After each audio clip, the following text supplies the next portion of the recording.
the fires of Mount Doom, the peace and freedom.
All right, perfect. Do you want to do a test?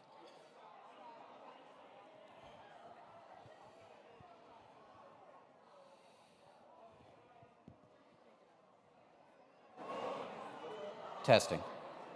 That's perfect.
Welcome to the continuing session with Donald Maass, Craft of Fiction. I am delighted to be our speaker for this session. Donald Maass founded the Donald Maass Literary Agency in New York in 1980. The 10 agents at his company together sell more than 200 novels every year to major publishers in the US and overseas. Don is the author of The Career Novelist, Writing the Breakout Novel Workbook, The Fire in Fiction, The Breakout Novelist, Writing 21st Century Fiction, and The Emotional Craft of Fiction. He is a past president of the American Association of Literary Agents, and we are delighted that he is with us today. So I won't take up any more time. Thank you, Donald.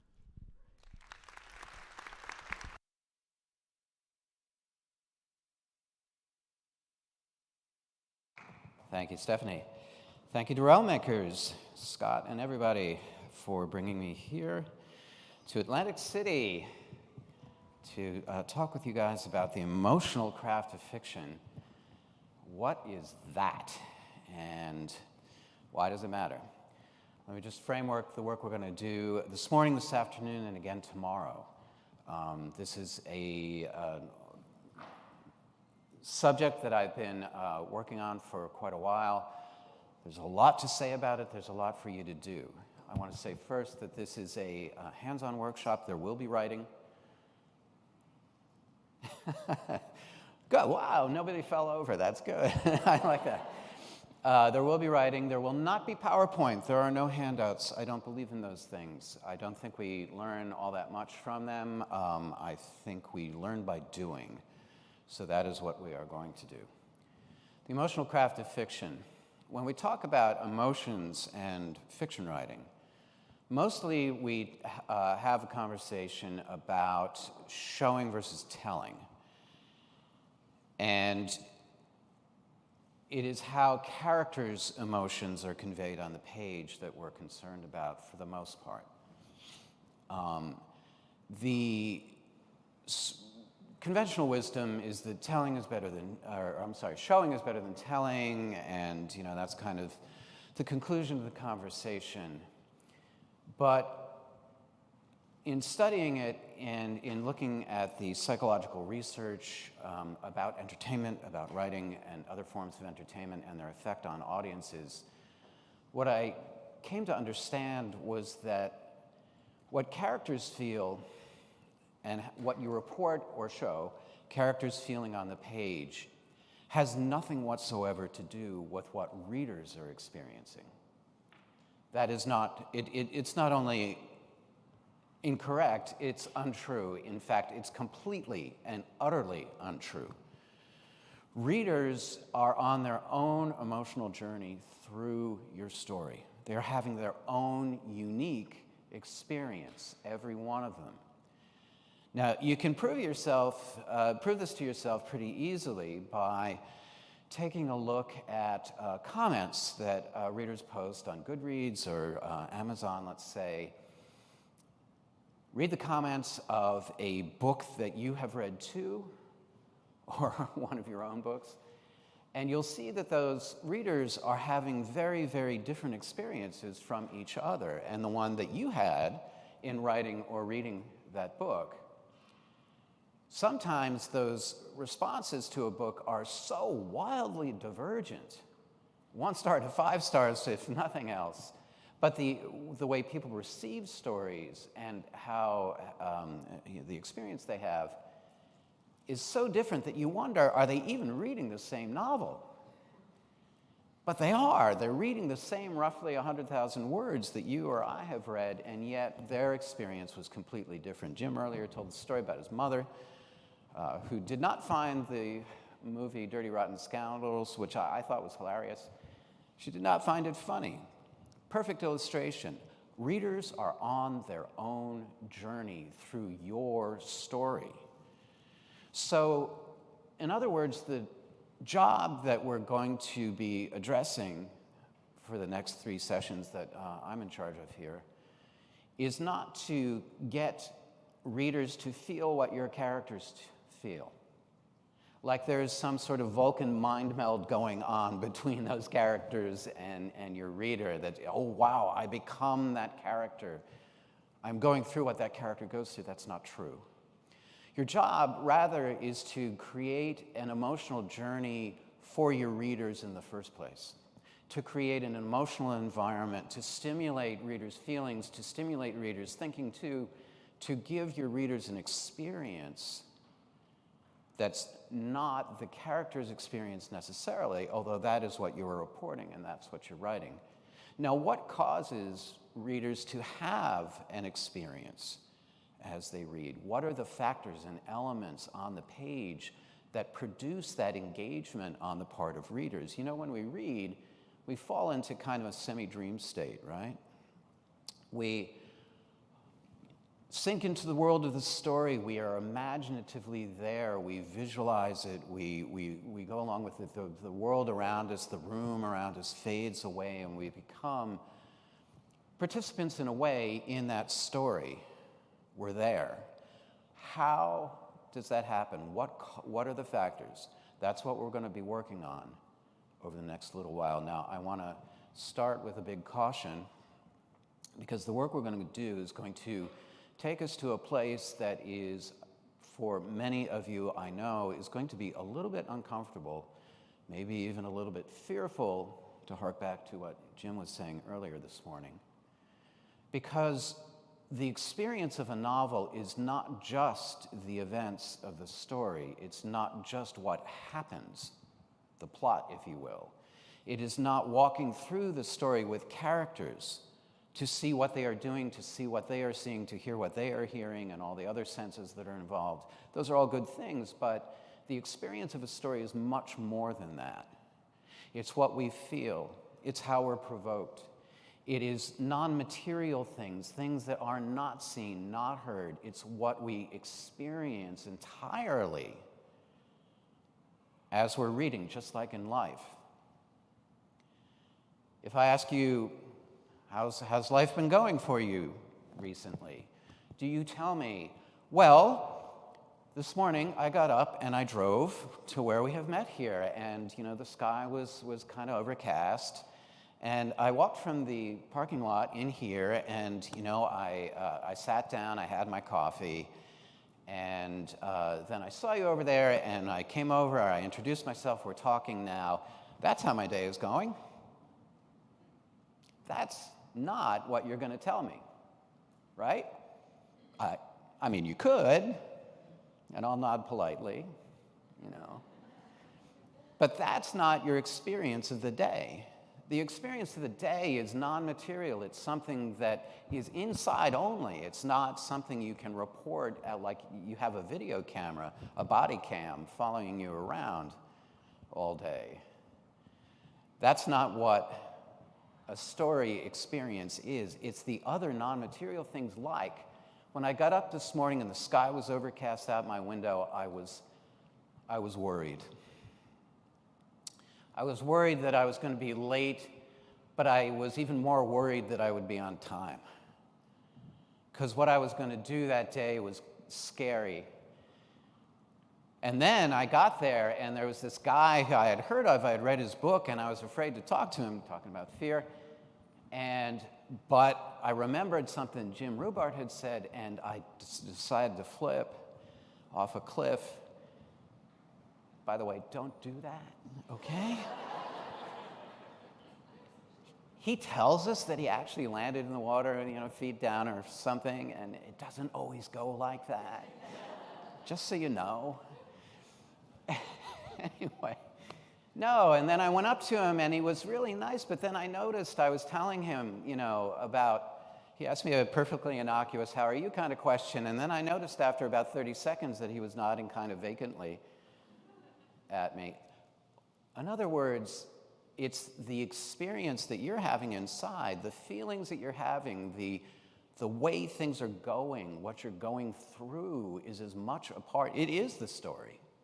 So what we're going to be working on are things that are going to take us away from the events, the moment by moment, going here, going there, doing this, doing that. The physical movement and the dialogue of characters as they walk through or run through or scream through the story. We're going to talk about other things, beliefs. We're going to talk about the mood of a room, which is a very real and tangible thing in words if you know how to do it. We're going to talk about the things that really make an experience, and that is more than the plot. It's more than the character arcs that you might devise. It's more than the description that you might cook up so that we can visualize where we are in a story. No, there's much more. There are things that are not material. We're going to work on those things and how to write with them. We're going to talk about not just about telling, not just about showing. Sorry, I got these things confused. But about telling. And telling is a scary thing to do because it's just using a lot of words on the page to talk about something, you know, a moment in a character's experience. And it's the kind of thing that when you show it to your critique group or your beta readers, they say, oh, I don't know, you know, can't you get the story moving? You know, start with action, keep it going. That stuff is slowing it down. Well, yeah, that may be an honest response and it may be accurate, but there are other writers doing that very same thing, as we will soon find out, and do not get those comments. They get published. They get nominated for awards. They get on the bestseller list. How come they can write about something that's not actually happening, even open that way, and get away with it? Do they have a special dispensation from the literary pope standing before you now? No. No, but they've learned the techniques of telling and how that really works. Extended passages of telling, pages long sometimes, that are riveting reading when your critique partners are saying, oh, you're slowing things down. Can't you keep the action going? We're going to learn how to do all of these things over the next 3 sessions that I get here. So let's start to get comfortable with the things that are not plot, and writing in ways about things that are not actually seen or spoken or heard on the page. And we're going to start with you. We're going to start not with your story, the work you're all. I'm going to make a wild assumption here that every one of you is working on a novel right now. Can we go with that? Yeah. All right. Okay. I had a suspicion. All right. The novel you're working on right now. Let's forget about that for a minute. I want to think about you. I mean, you personally. Right now, in your life, in your world, there is something that is really seriously pissing you off. You're angry about something right now. I know there's very little to be angry about in our world today. We're living through one of those placid Eisenhower times, you know, where there's nothing much seems to happen. It's all, you know, peachy keen. Nothing irritating whatsoever. And so, okay, maybe in your personal life, your family life, your work, there's something that is just plain wrong. Just wrong. All right, now, what is it? Write it down. Told you, we're going to write. Write it down, put your fingers on the keyboard, get that pen out. Write down for me very simply, what is pissing you off right now? What are you angry about? Pick one. Okay, pick one thing. And now, let's delve into this thing that you're angry about a bit. Now, the thing that you're angry about would make a lot of people angry. But the part of it that makes you the most angry, the part that really gets under your skin, the part that really stirs up that fury inside you is what? What part of this thing that's making you angry are other people missing? Not understanding well enough? Blind to?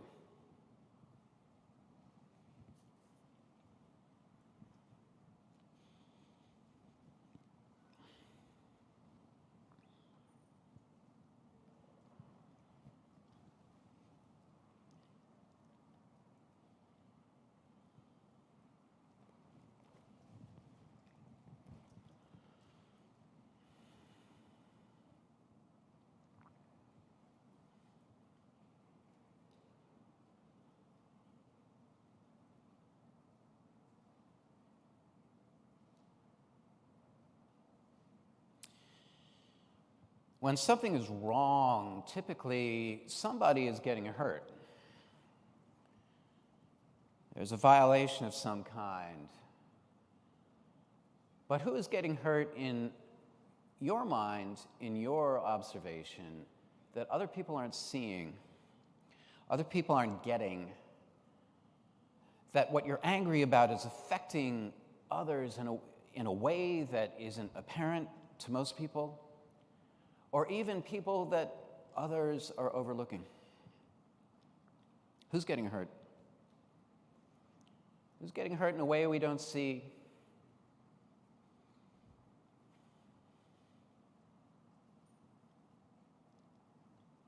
And what does that particular pain look like? How does it manifest? How can we see? Or maybe how is it disguised?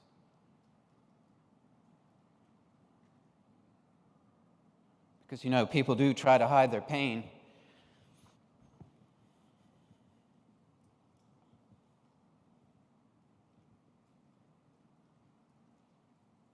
Particularly people who've suffered long.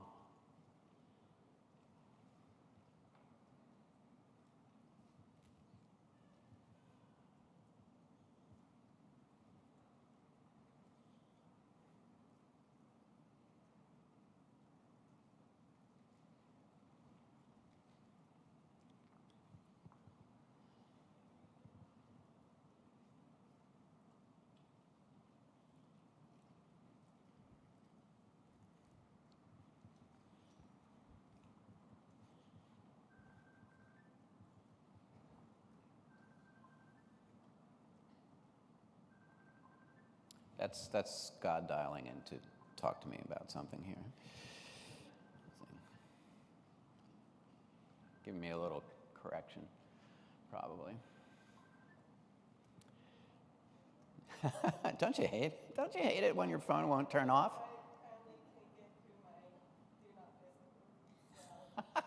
Wait a minute. You can block your mom from calling you somehow, and she knows a way through that? That is awesome. I want that. I only use it for church, and so I figure if they're calling me during church, it's really annoying. I want to know how she does that. Because I've got 2 kids, and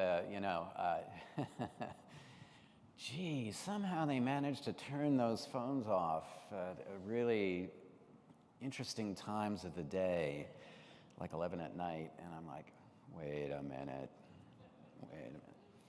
All right, now the thing that is making you angry is something is wrong. Something is being done wrong. Somebody's perpetrating this wrong, either actively, affirmatively, or by neglect. But the person or people who are doing this thing that is so infuriating for you, they don't see it that way. They feel justified. They feel what's happening, what they're doing is, or not doing is okay. Their number one rationalization for it's okay, the number one rationalization is what? Write it down.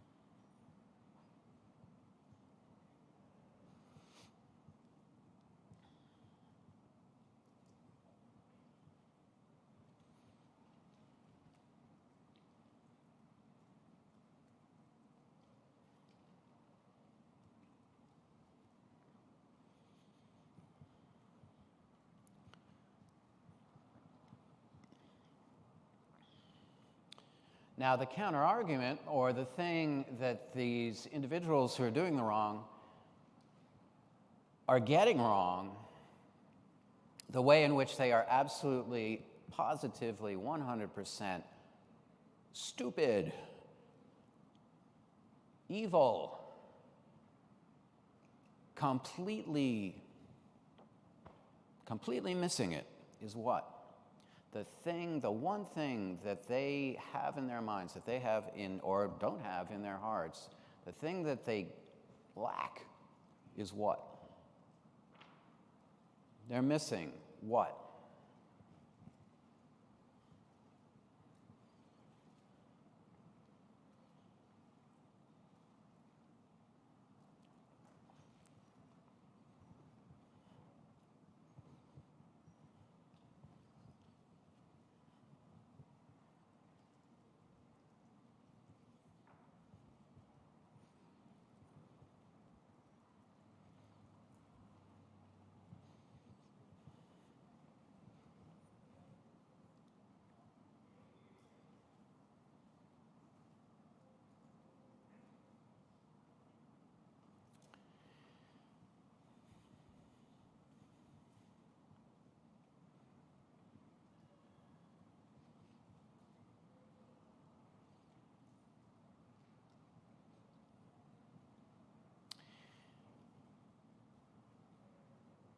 When, in your experience, do you feel this anger of yours stirred the most? Where are you? What is happening when this anger overwhelms you? What situations or what situation in particular? What moment made you this angry? What happened? What did you experience? What did you see? What was done or not done? What was said or not said that enraged you this way?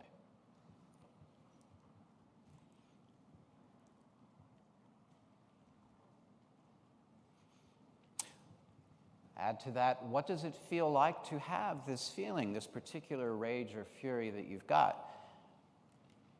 What's it like? Create an analogy to it. What sort of experience is it?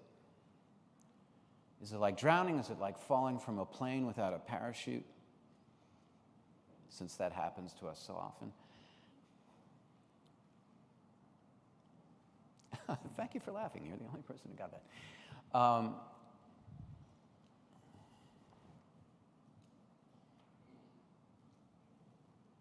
Do you feel like you've been possessed by an animal spirit, let's say, when you are this angry? What kind of animal? In what sort of situation?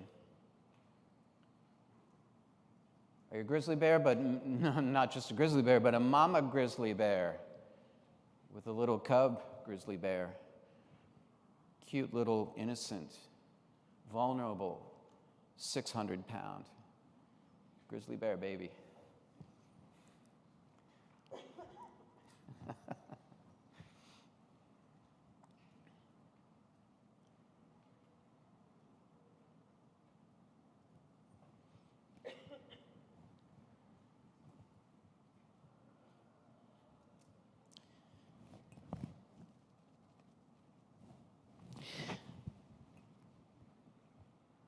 If you could wave a magic wand and fix this thing, right this wrong and make it right, if you could change one thing, if you could magically make one thing different to make this better, what would be that one thing? What would you really like to do?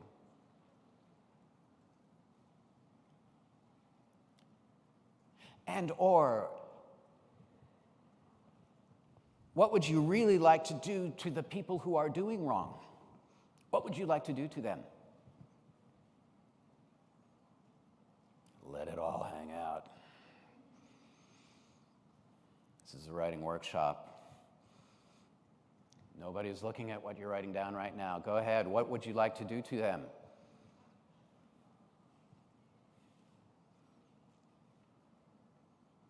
Don't hold back.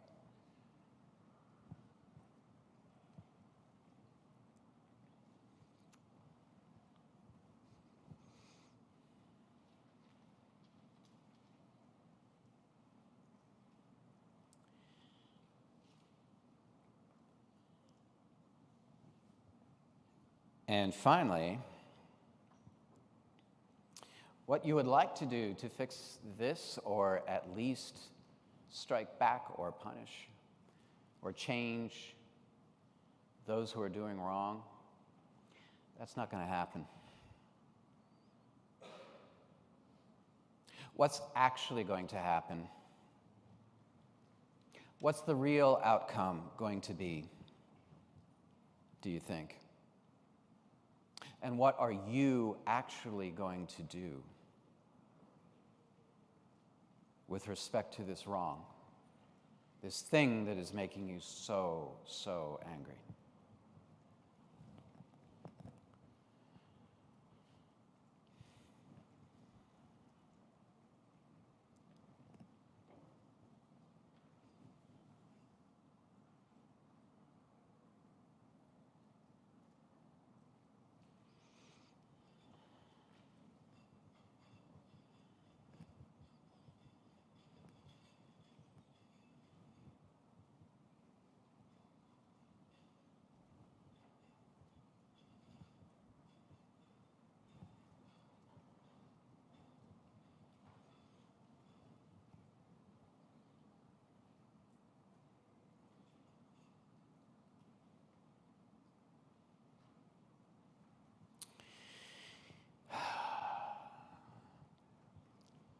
Oh, it is so fun being angry. Oh, it's great.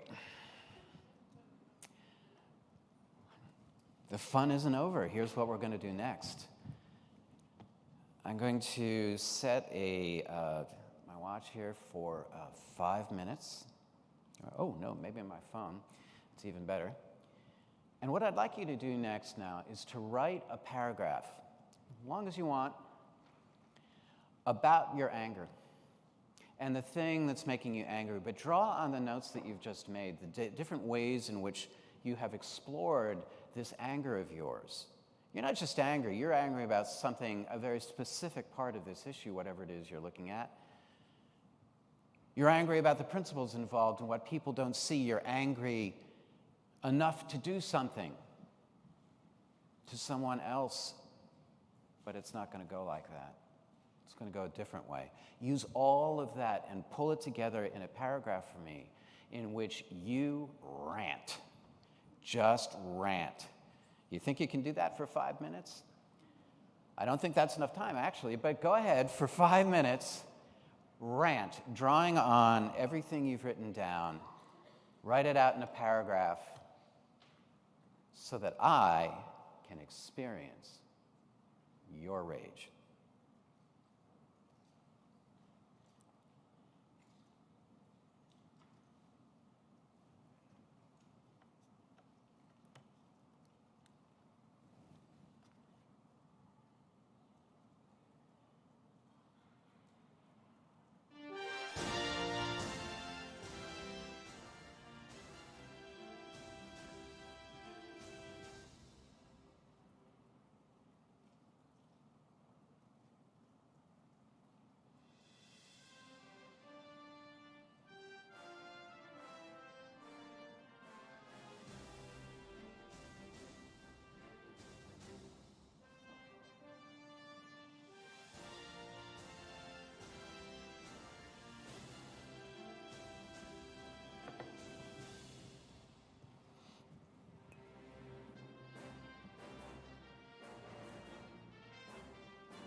Okay, about one more minute.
Okay, finish up the sentence you're working on.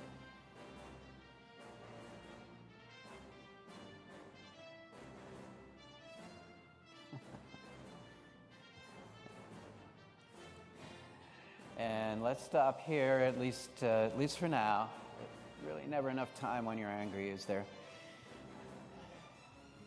There's always more to say. Never quite finished. It's because it's a strong emotion. It's a primary emotion. And when we are in the grip of anger, we are not in our rational, executive functioning prefrontal cortex of our brains. We are way, way, way back down there in the reptilian brain somewhere, down a lower part of the brain, up at the top of the spinal cord there. We are in fight or flight mode. We are just furious. And you know what? It may be primitive, I suppose, but it's also very human, and we all feel it. So to all your readers, from time to time, now let me ask you this. What you've just written down is about you and your feelings and the thing that you're angry about, but what you've written here, would something very much like it be something that your protagonist might feel somewhere in the course of the story? Could your protagonist rant in a paragraph just like this somewhere in your novel? Oh boy, this is not getting the reaction I thought it would. We have work to do here. What are you afraid of? Are you afraid of slowing things down? Are you afraid that this is not relevant to the plot? That this is a distraction, a detour? It's raw feeling and it's detailed. It's strong. I bet if I walked around the room here and picked up some of your passages at random, I'd get pretty pissed off. Don't you think you would? We're not slowing things down. We're deepening the reader's experience. We are giving a protagonist, perhaps, an opportunity to express something, to convey something, to allow the reader to experience something, a fury. If your readers have ever felt furious about something, and I guarantee there's not one who hasn't, then when this moment comes up in the story and your protagonist rants, but very specifically, very particularly, about whatever it is, in this way, the reader has an opportunity to feel their own fury about the things that they have felt furious about. I had you write a long detail. Well, let me put it this way.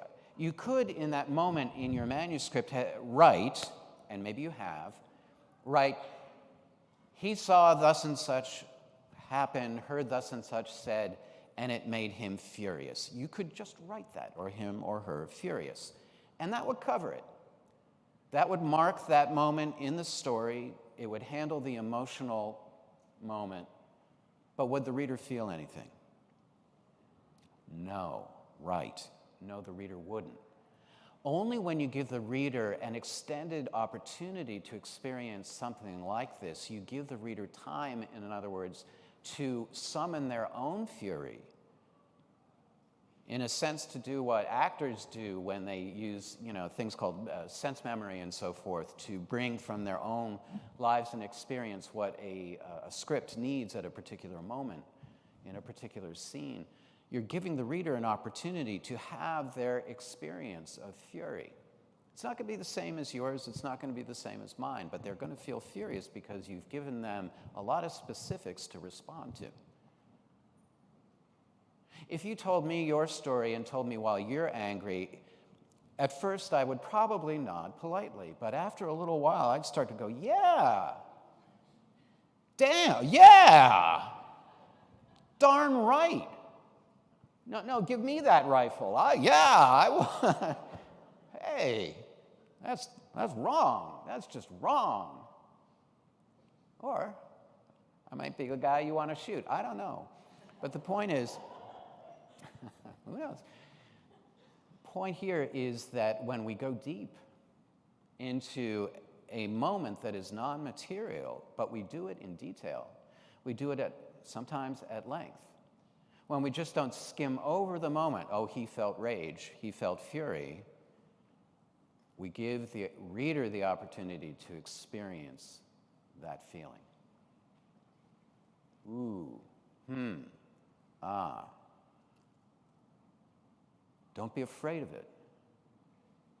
Writing about emotion is possible, but it requires certain things. It requires, to be effective, it requires going to places that are deeper and less obvious than you might find in that actually kind of wonderful book called The Emotion Thesaurus. I don't know if you've got that one, but oh yeah, it's a good book. I know the ladies who wrote it. It's a wonderful catalog of particularly physical body responses to different feelings, facial expressions and so forth, and what they mean, so that you can use these things. Great resource. I love it. But by the way, did you know that there are, 28 or 42 muscles in your face that each can act independently, and depending on the combination of things that you do with those muscles, you convey very, very specific feelings that you have inside. As a matter of fact, somewhere out there, there's a scientific chart of, let's see, if this muscle does this and that muscle does that, and there are hundreds of them, and they all have very specific meanings in terms of what they're expressing on somebody's face. Yeah, you know what? You can do that. You can lift an eyebrow. You can cork a corner of the mouth. You can do a shake of the head. You can do all that stuff, and that's fine, and it's okay. There's nothing wrong with it. It's just that it's shallow.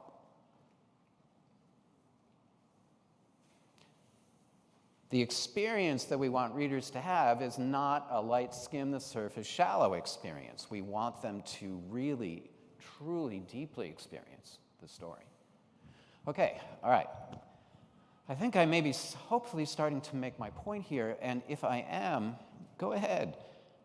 Anger, I had you work on anger just now because anger is an easy emotion to access. We all have things that we're angry about. It's primary emotion, easy to summon up, but there are many, many, many experiences, emotional experiences in our lives. And to detail those, to delve into them in a manuscript, can make the experience for the reader very powerful. All right.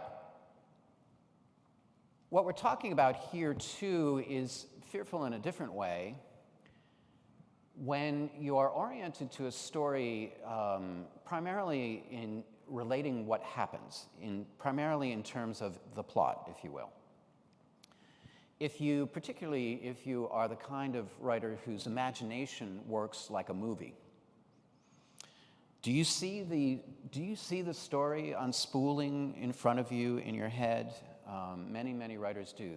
I call it the movie in the mind, and it's like we see the story happening as if we were, with a camera walking along, following what's going on, or even better, science fictionally, kind of seeing through the eyes or hearing through the ears of the point of view character, like where the camera is inside the character's head and there's a boom mic following them around.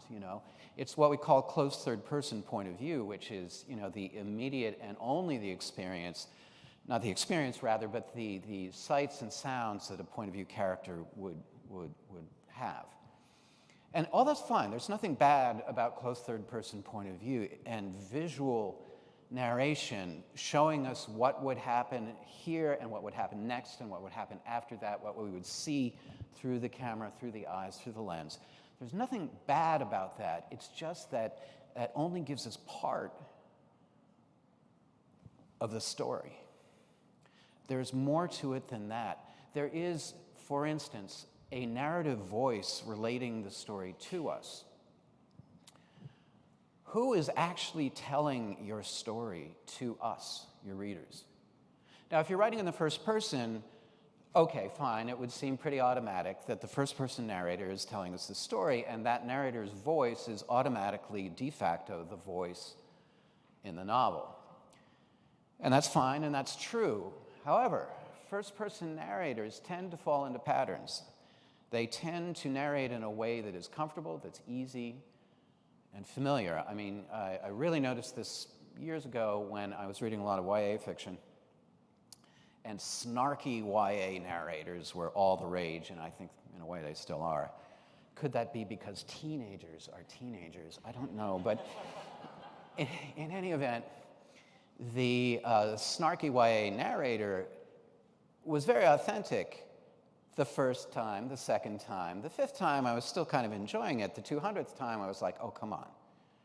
There's got to be more than this. And that can be true of many different kinds of narrators. And when you are writing in a genre, meeting genre expectations, it is very easy to fall into the patterns of narration. And third-person narration, I don't know anybody in this particular realm who's doing more exotic, like second-person narration or other strange things like that. But third-person narration, too, can be very, very limited, but that narrator has a voice. That narrator has more than just the words that they use. They have a sensibility. They have a way of looking at things. Mostly we try to get fiction to be, the narration of fiction to be kind of neutral, right? You want your prose to be smooth. You want the reading experience to be, unruffled, easy to read. You sort of scrub some of the texture out of writing so that we're not disrupted. We don't, get jarred out of the dream and by the language, let's say.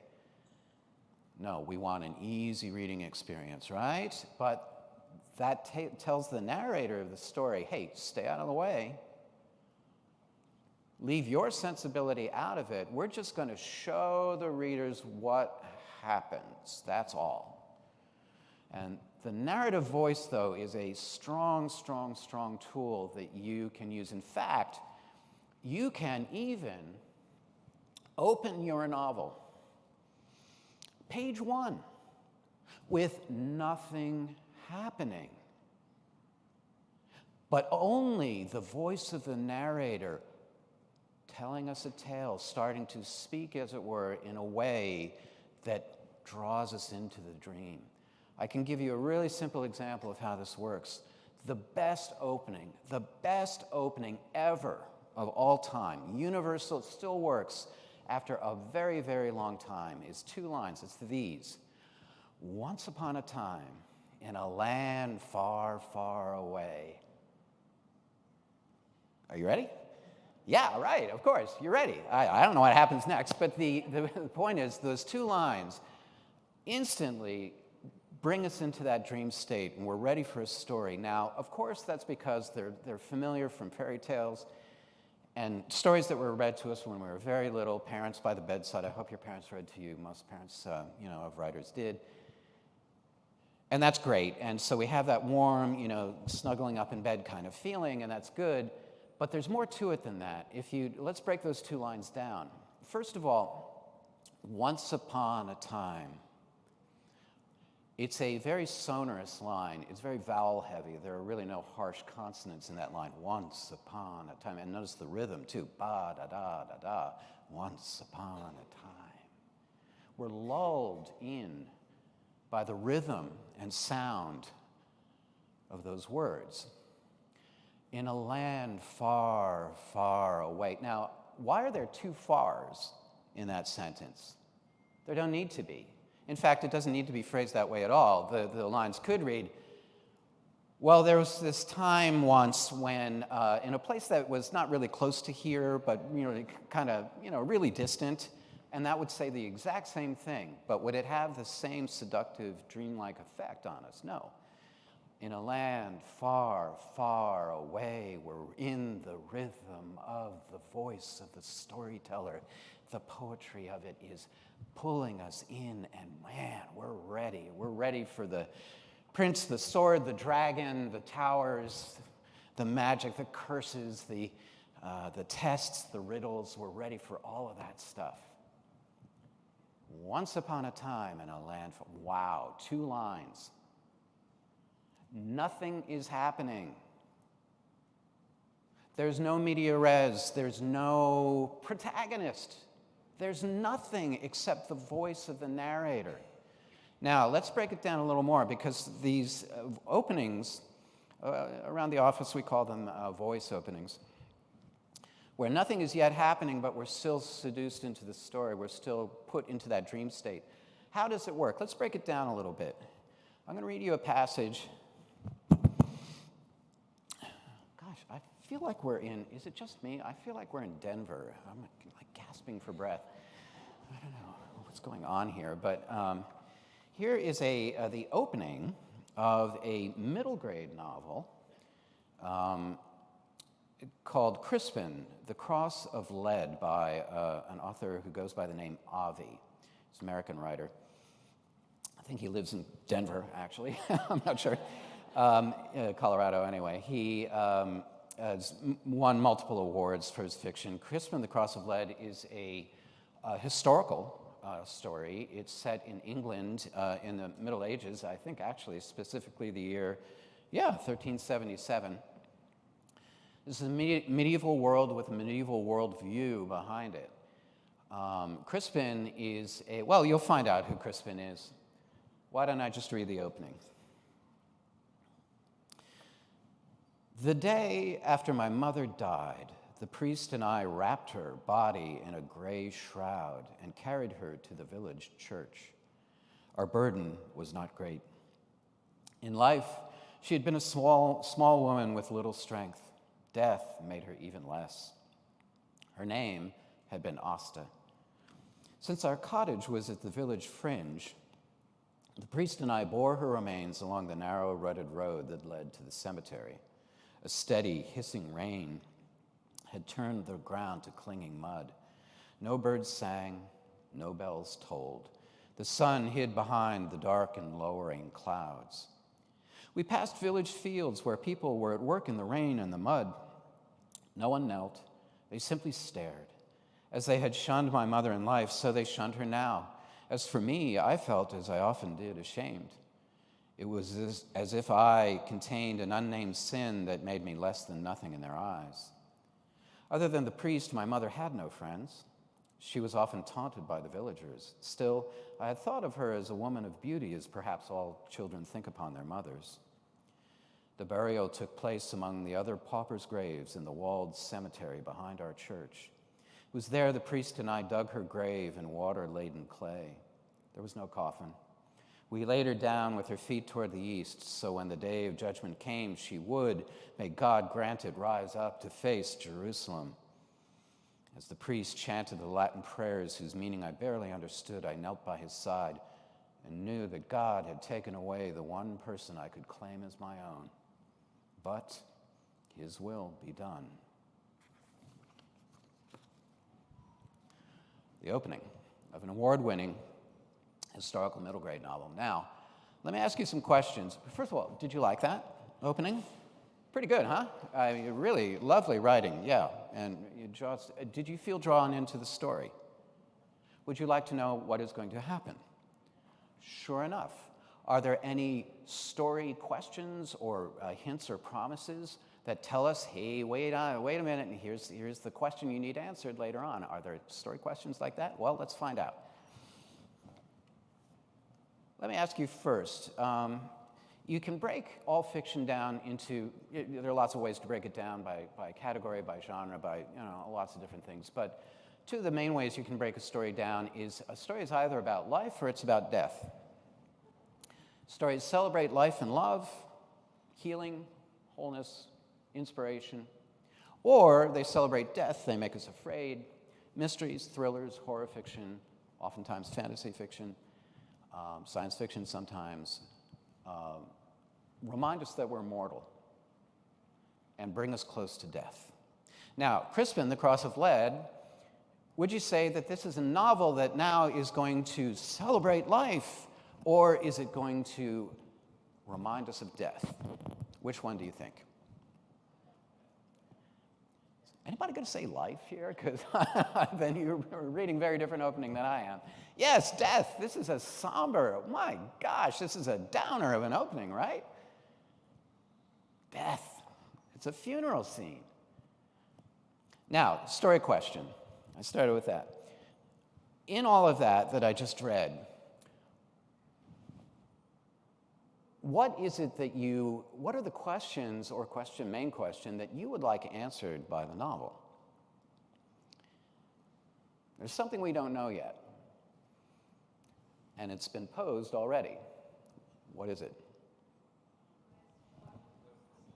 What's the sin that he carries? Good one. What else? Why was his mother so rejected by the people in this village? Good, yes, absolutely. Who was she? She had no friends except for the village priest. She was shunned by the villagers. She was also, by the way, remember, this is a medieval world. What's going on here in this village is subsistence farming, which is, like we find in some parts of the world even now today.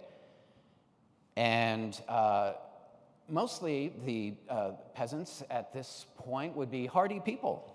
They had to be to survive in these conditions. They were big, they were strong. I mean, go to England, my gosh, they're big. It's like, first time I lived in England for a while, and I was, God, I feel small. I was like, oh, hi, hi. You're all descended from Vikings, aren't you? Right? Anglo-Saxons or anyway, but oh my gosh. Yeah, they're strong, sturdy people, but his mother was a small, slight woman. What was she doing subsistence farming in an obscure village? And he thinks of her as beautiful, although every kid thinks that, he says, but she was. What's going on here? And did you notice her name had been Asta? What a weird way to phrase that. Had been. Her name in life was Asta, would have been okay, but had been Asta. Doesn't that strike you as a little odd? It is odd. Was that actually her name? Well, that's a story question that has been planted here that we're going to want the answer to. What's the mystery of her mother? And indeed, that's what the novel is actually about. I'll tell you, fill it in for you in a second, but there's another element here.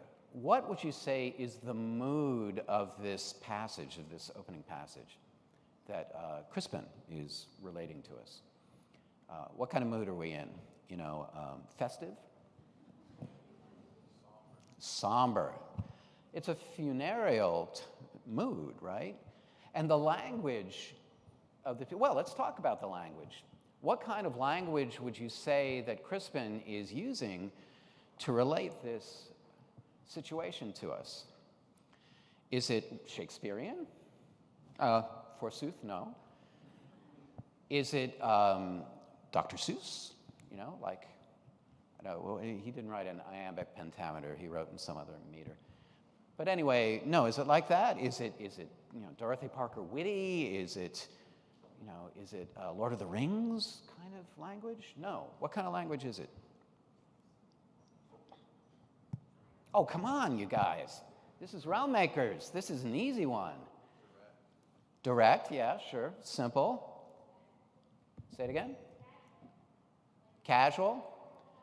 Conversational, yeah, sure. It's easy. It's easy language. But wait a minute, guys, I can't believe this crowd is not picking up on some of this. Realism? We laid her down with her feet toward the east, so when the day of judgment came, she would, may God grant it, rise up to face Jerusalem. It's religious. Yes, this is the Middle Ages. His whole education, his whole experience of the rest of the world was in church, in Latin, by the way. And that's how he writes, that's how he thinks, that's his worldview. He knows his place in the order of things. You know, those circles, from way back when they used to diagram the universe and our place in it, which was not anywhere near the center, not in the Middle Ages. Today it might be the other way around, I don't know. But in any event, yeah, no, it's a very medieval point of view and very biblical language. The day of judgment. I don't think Ernest Hemingway ever wrote the words, the day of judgment. You get the point. There's a definite stylistic choice in the language. Then, there is also two more things. Crispin starts his story here. Why? Why here?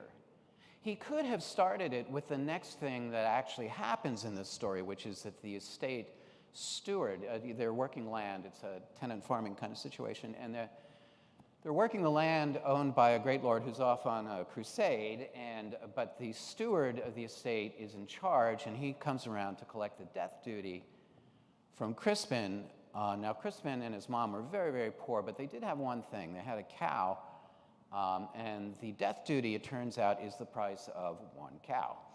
And boom, now Crispin has nothing, and it gets worse from there. Crispin could have started with the steward coming up, he's the villain of the piece, and demanding a cow. And that would have been a nice hooky kind of opening. Bring me your cow would not be a terrible first line.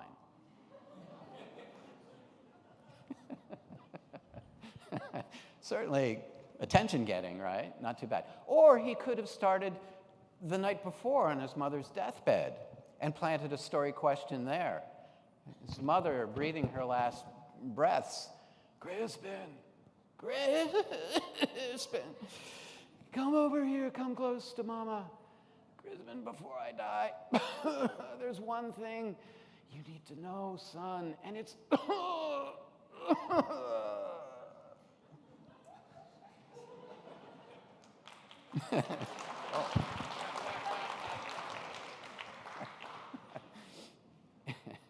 Shakespearean acting at its best. Right?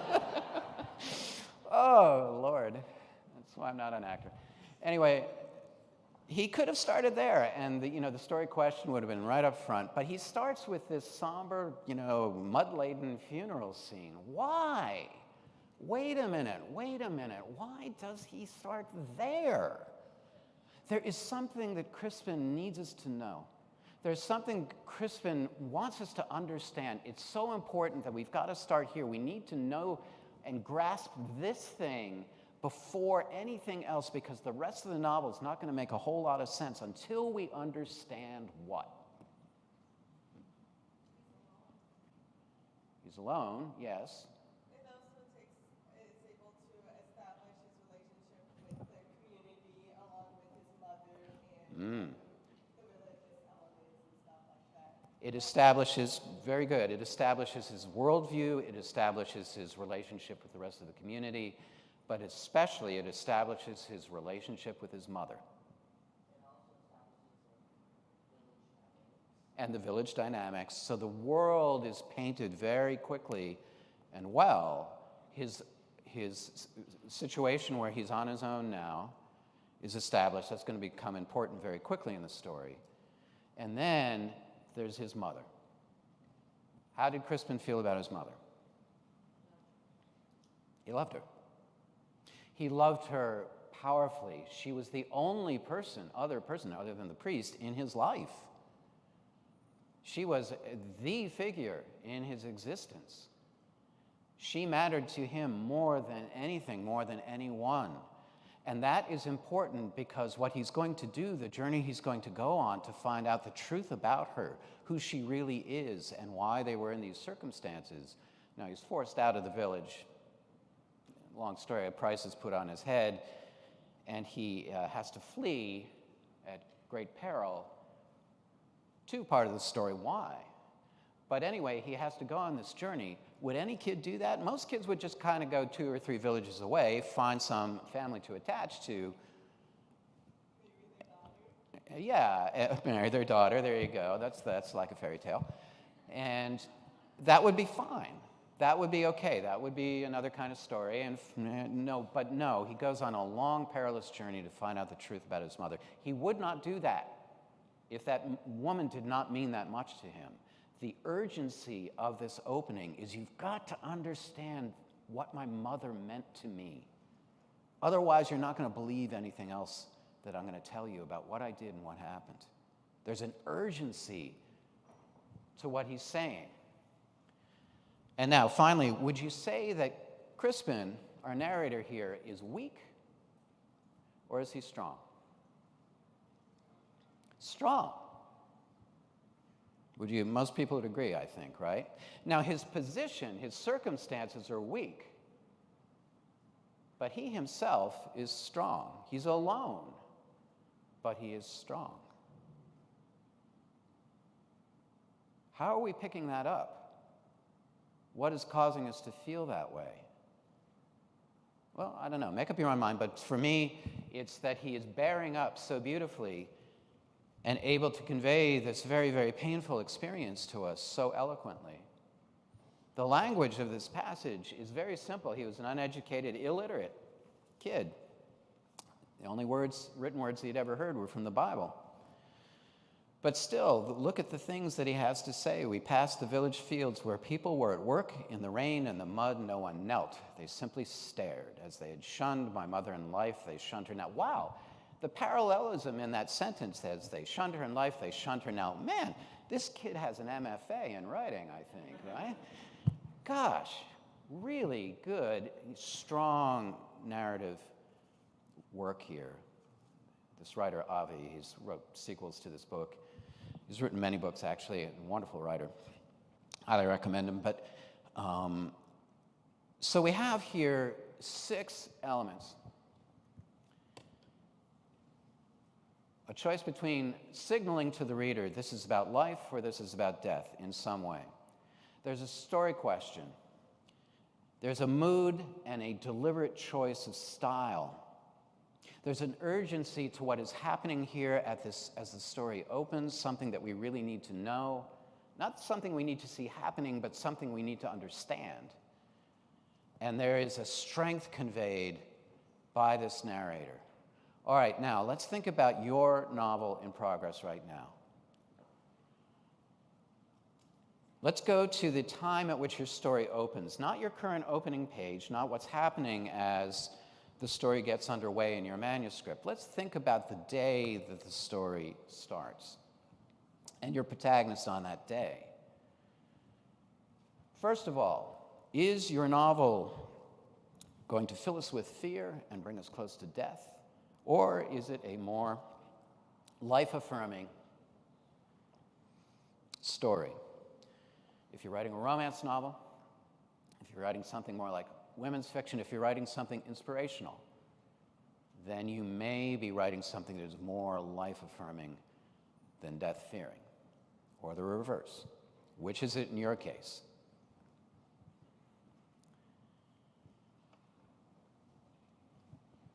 What would you like to hint at the beginning, but not explain to the reader just yet? What's something intriguing? What's something interesting about your character or about your character's world or about anything that is peculiar, that requires further explanation? What is it that would be intriguing for the reader? Write it down. Because by posing something that requires more, but not giving that more until much later, what you're doing is creating a story question, something that we'll keep reading to find out.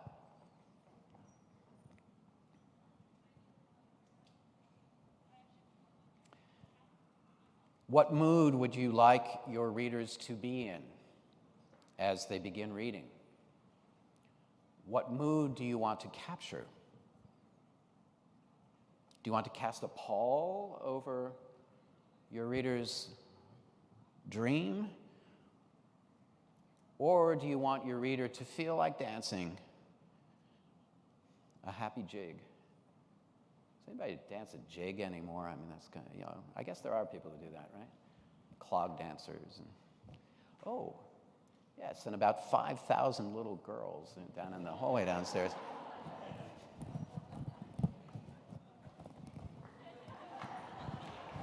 Yeah, I can't do the high kick, but, or the splits or anything, or the cartwheels. That's not even going to jump off the platform here. Yeah, those creepy little 9-year-olds in full makeup, and God, it's like a Stephen King horror novel, like oh, jeepers. The little body-hugging costumes, and that full makeup and lipstick, and you're looking at your 9. Feel like they're going to grin and it'll turn into a skull or something. But anyway, that's the way my mind works. That's right. What kind of mood do you want? And then, stylistically, what kind of style would you like your readers to meet on the page? Neutral? Please. Something else. If you don't know, if you're not sure about that, then think about your favorite authors. Or your favorite author. What kind of style does your favorite author write in? High fantasy style, let's say? With epic language, epic feel? Okay, cool, that's fine. There's a certain vocabulary that goes with that. Romance fiction, too, has its own vocabulary. And there are nuances to that, too. Not every romance writer is alike. Crime fiction, different language altogether. And then cozy mysteries are very different than dark procedurals. What kind of style are we going to meet in the language of the story here? 2 more things. What is it that the reader needs to know? Before this story is really going to make sense, before your reader is really going to go on this journey, engage in this dream, there's something that essential that has to be in place, has to be understood by the reader. What is it?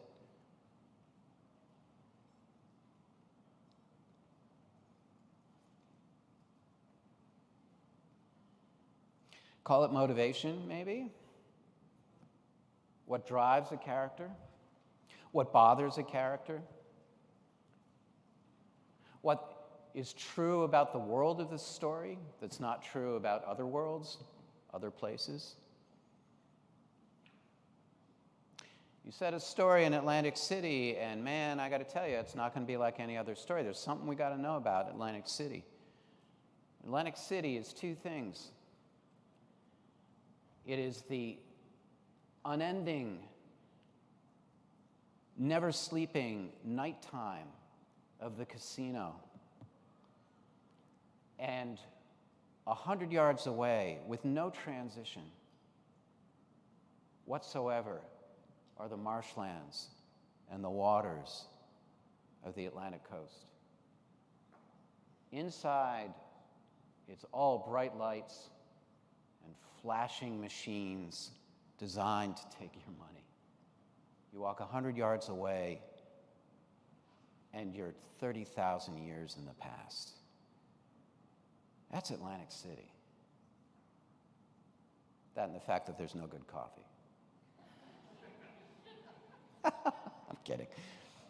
There must be good coffee somewhere here. All right. And then the urgency, the thing we got to understand, because this story can only happen here, only under these conditions. And finally, in what way, whatever the circumstances of your protagonist, however you start that protagonist off, on the back foot or charging ahead with a sword right in front of them, whatever you're doing, what makes this character strong? If you're dealing with a heroic character, what makes them human? If you're dealing with a suffering character, what makes them yearning and hopeful? That's the strength.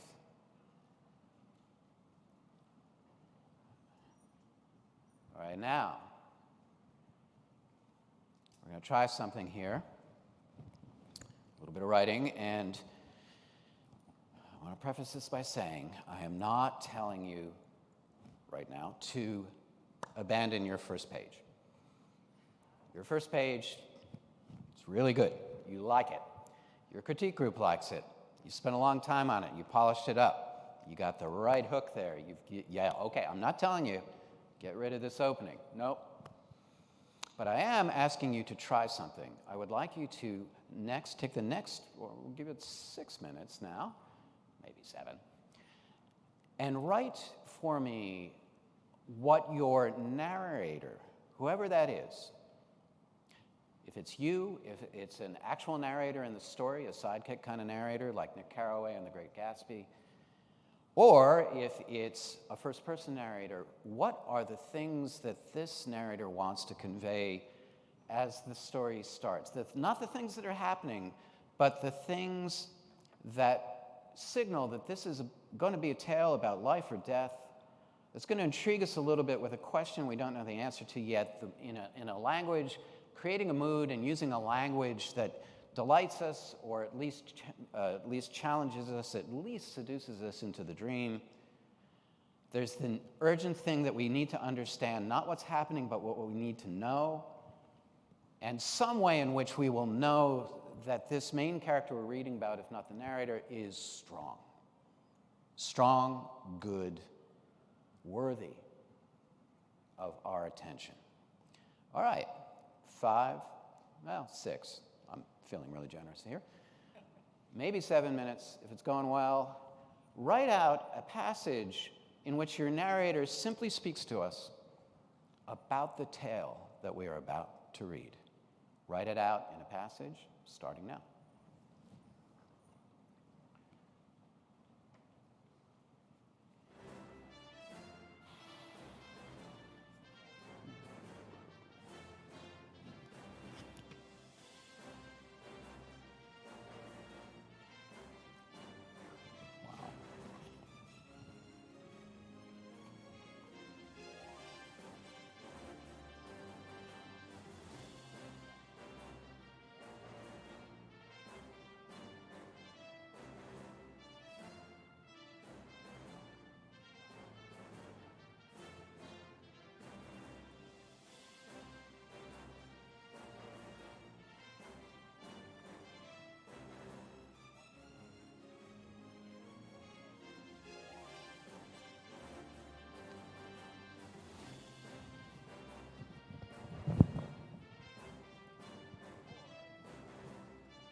Try about one more minute.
Okay, finish up the sentence you're working on.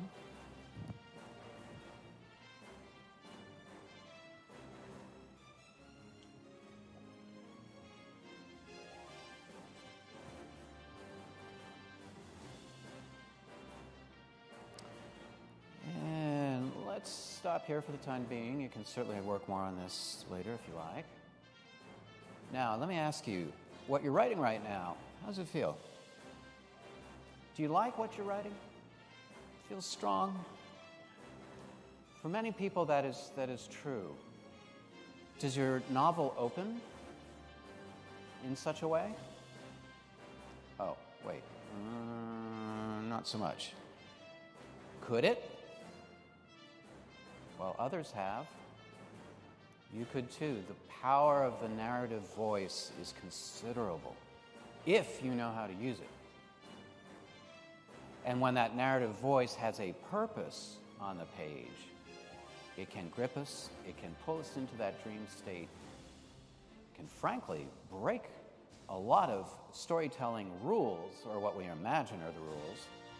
I want to read you a passage to illustrate how far you can take the power of the narrative voice. This is the opening of a novel. It was published in the mid-90s. It's called Boy's Life by the author Robert R. McCammon. Originally a horror writer, but later on in his career he's moved on to do other things. And this, well, you know what? I'm not going to tell you about this story. You'll see for yourself. Here's how McCammon opens this story, Boy's Life.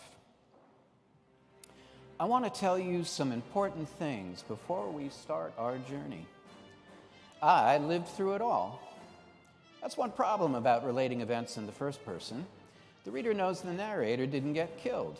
So whatever might happen to me, whatever did happen to me, you can be sure I lived through it all. Though I might be a little better or worse for the experience, and you can make up your own mind which. There might be some places where you'll say, hey, how come he knows this event right here happened, or this person said or did this or that if he wasn't even there? The answer to that question is that I found out enough later on to fill in the blanks. Or in some cases, I made up what happened, or in other cases, I figured it ought to have happened that way, even if it didn't. I was born in July of 1952. I'm approaching my 40th birthday. Gosh, that's some number, isn't it? I'm no longer, as my reviews used to say, a promising young talent. I am what I am. I've been writing since I was in grammar school and thinking up stories long before I understood exactly what it was I was doing. I've been a published writer since 1978, or is it author? Paperback writer, as the Beatles said, hardback author. One thing's for sure, I certainly have developed a hard back. I've suffered kicks and smiled at kindness just like any other brother or sister on our spinning home. I've been blessed to be able to create characters and worlds out of whole cloth. Writer, author, how about storyteller? I wanted to set my memories down on paper where I can hold them. You know, I do believe in magic. I was born and raised in a magic time in a magic town among magicians. Oh, most everybody else didn't realize we lived in that web of magic, connected by the silver filaments of chance and circumstance. But I knew it all along. When I was 12 years old, the world was my magic lantern, and by its green spirit glow, I saw the past, the present, and into the future. You probably did too, you just don't recall it. See, this is my opinion. We all start out knowing magic. We all are born with whirlwinds, forest fires, and comets inside us. We are born able to sing to birds and read the clouds and see our destiny in grains of sand. But then we get the magic educated right out of our souls. We get it churched out, spanked out, washed out, and combed out. We get put on the straight and narrow and told to be responsible, told to act our age, told to grow up for God's sake. And you know why we were told that? Because the people doing the telling were afraid of our wildness and youth, and because the magic we knew made them ashamed and sad of what they'd allowed to wither in themselves. After you go so far away from it, though, you can't really get it back. You could have seconds of it, just seconds of knowing and remembering. When people get weepy at movies, it's because in that dark theater, the golden pool of magic is touched just briefly. Then they come out into the hard sun of logic and reason again, and it dries up, and they're left feeling a little heart-sad and not knowing why. When a song stirs a memory, when motes of dust turning in a shaft of light takes your attention from the world, when you listen to a train passing on a track at night in the distance and wonder where it might be going, you step beyond who you are and where you are. For the briefest of instants, you have stepped into the magic realm. That's what I believe. Did you like that? Pretty strong writing. It's a hell of a writer. What's happening? I don't know. Would you like to know what is going to happen? Yes. The voice of the narrator has put us into the dream state, a state of anticipation and wonder. Magic. And look at the magic trick here. McCammon here even breaks the fourth wall. He tells you, I'm going to tell you a story.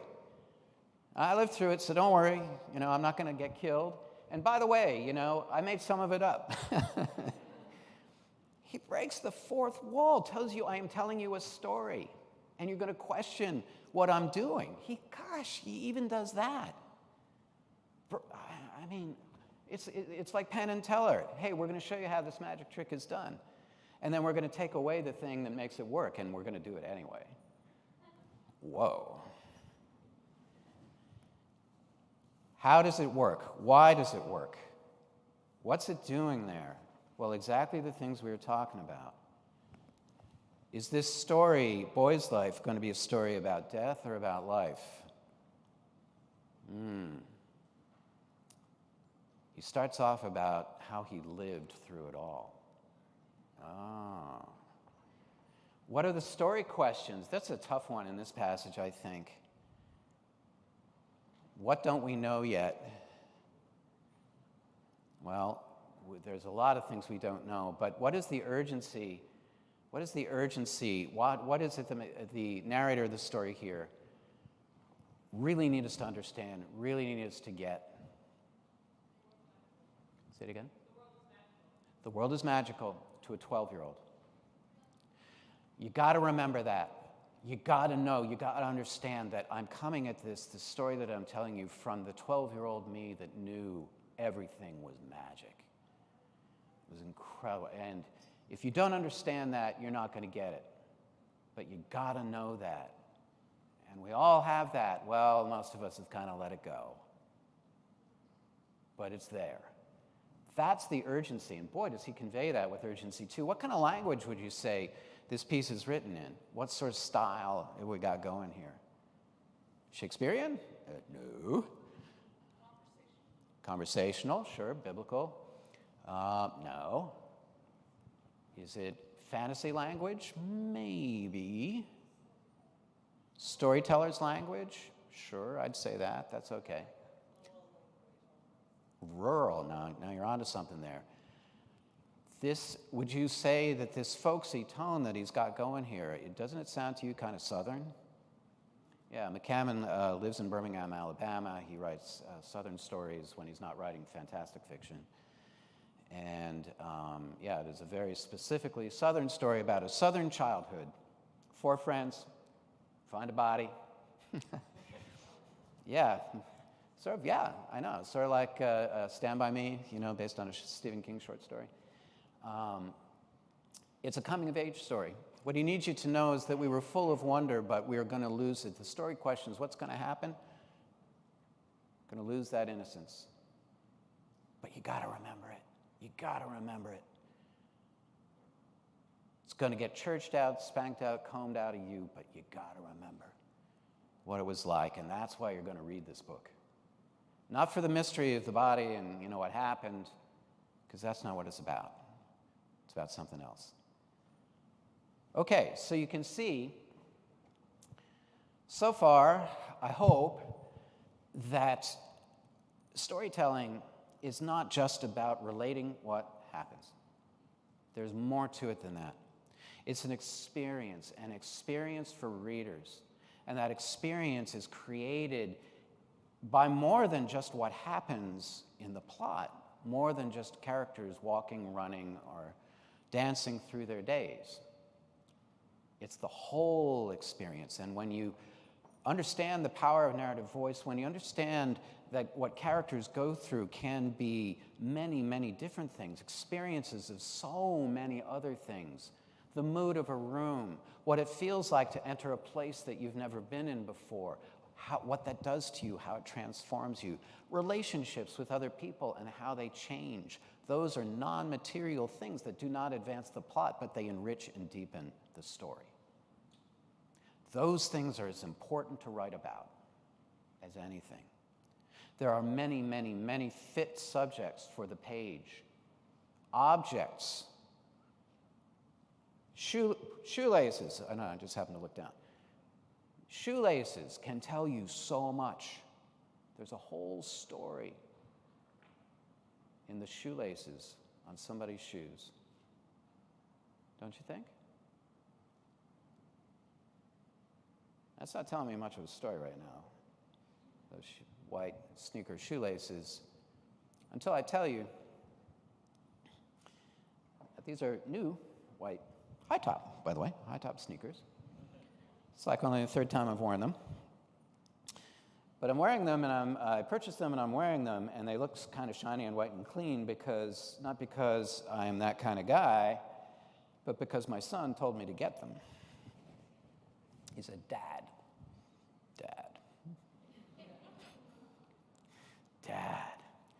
you've got to wear sneakers. And I said, no, I don't. I'm a leather shoe kind of guy. Most of the time, I love my, tan shoes, like you see, the business guys and the jeans and the jackets wearing in airports, casual but serious. And he said, no, Dad, you got to get the sneakers. You got to get the sneakers on. They got to look fresh. They got to look new. They got to be cool. I said, oh, you're talking about $500 Jordans, aren't you? He said, no, Dad, no, that's out. I said, I just bought you $500 Jordans. What are you talking about? It was like 3 hours ago, and now they're out? No. Oh, man. No, Dad, it's white high tops now. I said, you're kidding me. Like Converse? He said, yeah. It's this thing called Converse. I said, kid, I know. And so I bowed to my son's wishes, and I put on my white high-top sneakers, and you know what? I feel kind of fresh. I like wearing different shoes. I'm a different person. Well, not really, but, I'm sort of, I feel a little more like dancing, Yeah, I'm a terrible dancer, as he will tell you. Shoelaces, clean, haven't seen anything of the world yet. But isn't that nice? Thank you. Wow. Shoelaces? Yeah, shoelaces. You're writing fantasy, many of you, science fiction too, some horror, lots of interesting fiction going on this weekend. And that's great. You probably have characters in costume of some kind or other. Heck, we're all going to put on costumes later today. Yeah, awesome, cool. Even me. Yeah, I brought my tangent. No. But what does that clothing tell you about the character? Sure, they've got armor, maybe they've got leather, stuff. Leather's really cool in fantasy, right? And, maybe long hair tied up with a leather thong and so forth. But boy, that leather thong, that hair and how long it is and what it looks like, the kind of leather that it is, because there's more than one kind of leather.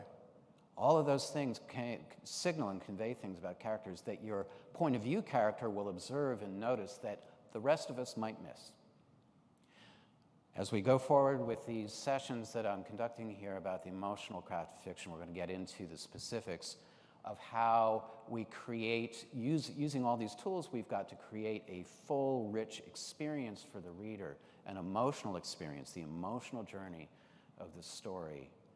There's even something called the emotional plot, which is an alternate way to look at how your novel is constructed. And we'll get into that too. And we're also, tomorrow, going to get into your own emotional journey through the creation of this story of yours. We often think of writing fiction as a struggle, full of fear, as Jim was saying earlier. It's a journey, for sure, but there's a lot more to that journey than the simple anticipation and agony of, early approaches to the industry, the rejection. I was, by the way, rejected by Steve Laubach as well. No, I rejected him. No, none of that is true. No, he's a real great guy. But, rejection machine, apparently, but so am I. I think if we went head-to-head, I'd win, in terms of the number of rejections we've dished out over the last 42 years that I've been doing this. Anyway, there's a lot to it, and it's all to create an experience. So I hope you're beginning to see it's not just what happens, it's so much more than that. You own it, you have it. Your narrator can give it to us.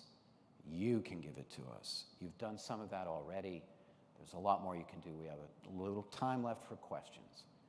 You want to, we'll try and get them on mic for the people who are watching online. Questions about what we've done so far? Raise your hand high so I can see you. Fears, howls of outrage, feelings of being confounded and confused, disbelief. Okay, I see. Disbelief. No. Disbelief. I'm coming. You telling me, Maass, that I can write about a candle burning for 2 pages in my manuscript? Why, yes, you can, if you know how. How does what you're saying about the first page, the first opening presentation, opening image, how does that interact, or does it not, with the idea of a well-written prologue? Well-written prologue. Prologue. Am I talking about prologue? Sometimes these, what we call voice openings at my company, sometimes it's called the address to the reader. I suppose it has a prologue-ish quality. To me, a prologue is something that happened earlier that is key to what's going to happen later in the story. This is, to my way of thinking, is a little different. It's the narrator saying to us in one way or another, once upon a time in a land far, far away. It's the rhythm, the language, the compelling voice of the narrator bringing us into the dream state.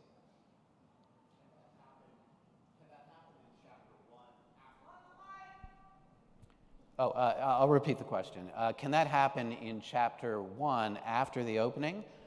Sure, yeah, hypothetically, yeah, but what we're after here is for the reader to get into that dream state, to be, for the world to drop away, and the rhythm and sound and the urgency and the promise and the questions of the story all to, pull us right in. He walked into the room, drumming his fingers on the table, he waited. What does that do? Well, it's a story situation. It's a media res kind of opening. That's fine. Many, many manuscripts arrive. Some of the award-winning or award-nominated novels this weekend. I've been reading their openings over the last day or so. Start just that way, coming into town, arriving where the events of the story are later going to begin. You know what? That's okay. There's nothing illegal about that. The story police are not going to come to your room and beat you up because you opened a novel that way. But does it put you in the dream state? Not really. Not as much.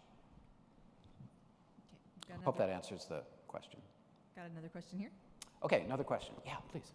So you started out talking about show, don't tell, and definitely noticed in the Avi passage and stuff that like he didn't have to tell us how Crispin's feeling to get that across. Mm-hmm. But if you have a character in a situation where perhaps they are needing to mask like their honest reaction to the situation, how would do you have any recommendations for like not really a dishonest narrator, but for a narrator who's like not sharing really their true reactions and still getting that across to the reader without just saying, he's feeling this way? I love that question, and in fact, it leads into the very first thing we're going to do this afternoon, which is how we use what a character is presenting to us, not in a flat informational way, but in a stage trick, magical way, to get us to understand characters even when they're not telling us exactly what it is that we are going to intuit about them. There's a technique I call third-level emotions. We're going to do that very first thing when we come back for part 2 of the emotional craft. Awesome. I'm going to read one last question before we go to break. It's from awesome. our online group. In first-person POV, I should have put my glasses on. In first-person POV, is there a difference between narrative voice and that character's dialogue voice?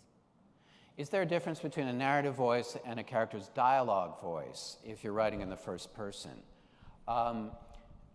Typically, when I read manuscripts, no, there isn't a difference.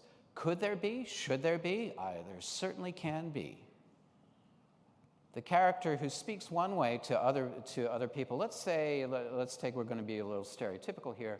Let's take a librarian in a public library, and a customer comes up and says, "Can you help me find this book?" And the librarian's quite polite. But inside, that librarian is thinking, you know, there's a card catalog over there. There's something called a computer. Have you ever heard of a computer? You can look things up on it. You know, why don't you give it a try, jerk? But that's at odds with what the character is saying, and it's that contrast that can be so delicious. There's a very, very dark domestic thriller called You, turned into a movie on Netflix, about a bookstore clerk. And it opens with his scathing assessment of the customers in the bookstore. Oh, it's hilarious. Now, the guy's a serial killer. True story, true novel. And he... I had nothing to do with it, I swear. And a very pretty graduate writing student comes into the bookshop, and he sort of gloms onto her, begins to stalk her online, then in person, then he eventually makes her his girlfriend. And eventually, can we spoil the story here? Are we professional enough to go with a spoiler? Some people don't like this, but he kills her. He's the hero. It's a cautionary tale, so you know it goes that way, like Lolita and other, and you know the Tom Ripley books by Patricia Highsmith and so forth. It's kind of like that. Iscariot, it's sort of like that. Anyway, it's the contrast. The contrast is really intriguing. How can a character be two different things? When we talk about character arcs, which we're really going to delve into in our post-conference workshop on Sunday morning, we'll talk about among many other things, we'll talk about and work on the dual-headed, the Janus-headed dual nature of human beings and protagonists who are more than one thing at a given time. Do we have any more time, more questions, or are we? I'm sorry. Did you get something? Did you start to find something here for your storytelling that is going to, I hope, enrich it? Yeah. Okay, guys, very good. Thank you very much. More to come. Hope to see you this afternoon.